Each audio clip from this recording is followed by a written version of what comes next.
Hello and welcome to this week's episode of Coast News. And as always, we've got some amazing news from different theme parks, rides, attractions and events all over the world. So let's just straight into news today. Our top story for tonight, Alton Towers have officially revealed their park map for 2023. And obviously this is absolutely brilliant news, and I've been waiting quite a while to actually see this. But if you don't know what I'm talking about, basically Alton Towers is a theme park located in Staffordshire, England. It's home to over 40 rides and attractions. It first opened officially as a theme park back in 1980. However, the main sort of centerpiece, the towers, which obviously the park is named after, and the gardens themselves, have actually existed at the park.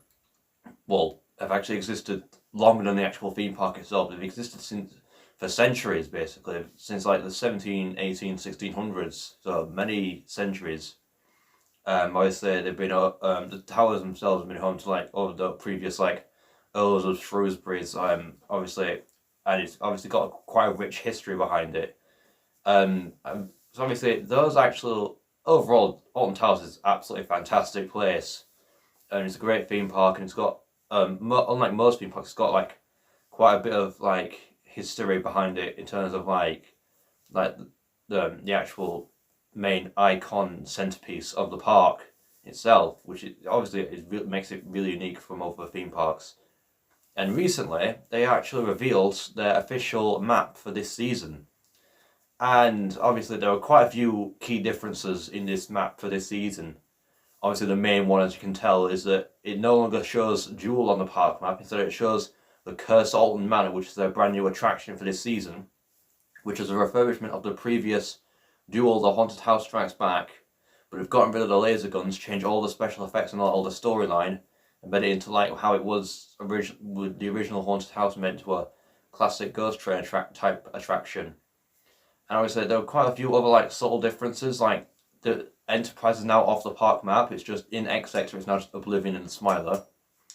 And obviously Nemesis, the actual site for that, is now just like all like fenced off, and it now just reads under reconstruction by the Phalanx or something like that. But obviously another key difference that is quite more difficult to notice is if they've actually put the building for Nemesis Subterra back on the map, which I don't think they had in previous seasons since it closed back in 2015, which obviously just proves all the more further that Nemesis Subterra could be returning this season. Don't know in what form, if it's going to be like the actual ride itself that we once knew, but it's great that they've revealed the map, and I cannot wait for the season to start soon. In other news today, also on the topic of Alton Towers, they have revealed that they will be adding a brand new Retrosquad ride for this season. And obviously this is brilliant news, and even though obviously these Retrosquad rides are only temporary fairground rides, these are still great flat rides for the park. But if you know what I'm talking about, the Retrosquad are a collection of flat rides that are actually rented by Alton Towers from a fairground, from multiple different fairgrounds, but from different showmen. And obviously they've branded them all as if they've actually given them a storyline, and obviously a theme behind them, which is quite unique considering they're just fairground attractions. They're basically the theme that each individual ride is a robot from outer space that has been sent to Alton Towers, and that is actually pretty unique considering they're just fairground rides and they're not actually like permanent flat rides, which Alton Towers are in desperate need of, especially since they literally just got rid of Enterprise, which was one of their last remaining permanent flat rides. And obviously the only major permanent flat ride left at Alton Towers, apart from a few kids rides, is the Blade in Forbidden Valley. So obviously while it is good that they are still adding these new Retrosquad rides in each season, they've been doing this since 2021. I think the park really needs to focus more on like permanent flat rides, like permanent additions. However, it seems that this new Retrosquad ride is going to be like a Starfighter type attraction, and it's going to go on a former site of Enterprise. Now the interesting thing is, Spin Jam is returning this season. Basically the lineup for this Retrosquad this season, Funk and Fly is obviously returning for its third season in a row.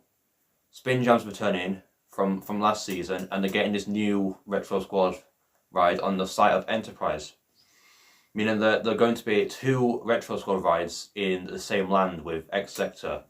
So obviously Spin Jam is located on the former site of Submission. Another thing I've noticed with these Retrosquad rides, they're all located on the former sites of previous attractions. Roller Disco, which was obviously there before, which was located on the former site, I believe, of one of the flat rides in Ugland before it was turned into Dark Forest when 13 opened. Funk and Fly is located on the former site of Ribsaw. Both Mixtape and Spin Jam, obviously in the same location, were located on the former site of Submission. And this new one they're adding in is located on the former site of Enterprise. And obviously they released a teaser video on social media hinting at 6 possible names for this attraction. And we don't know which one it could be. They're probably going to reveal it soon, but which one do you think it could be? Let me know in the comments down below. Also in the news today, Universal have revealed concept art for their brand new Donkey Kong roller coaster opening at Universal's Epic Universe in 2025. And obviously, this is actually really exciting news from Epic Universe, the theme park at Universal Orlando. But if you know what I'm talking about, basically, Universal's Epic Universe is a brand new theme park being built at the Universal Orlando Resort in Florida. It's going to be the third, well, technically it's going to be the 4th gate being built. Basically, as in like the 4th major theme park / attraction. Basically, because obviously they've got 2 theme parks currently and a water park, so that counts. Plus, so it'll be technically be their 4th gate, as in like entrance gate to the theme park. But it'll be their 3rd actual theme park itself. And obviously, this looks absolutely fantastic. What they're doing is basically set to open in 2025, and is said I'm not sure if it's rumored or if it's been officially confirmed, but it's said to feature lands themed to How to Train Your Dragon, Universal's classic monsters, the Wizarding World, and obviously their own version of Super Nintendo World.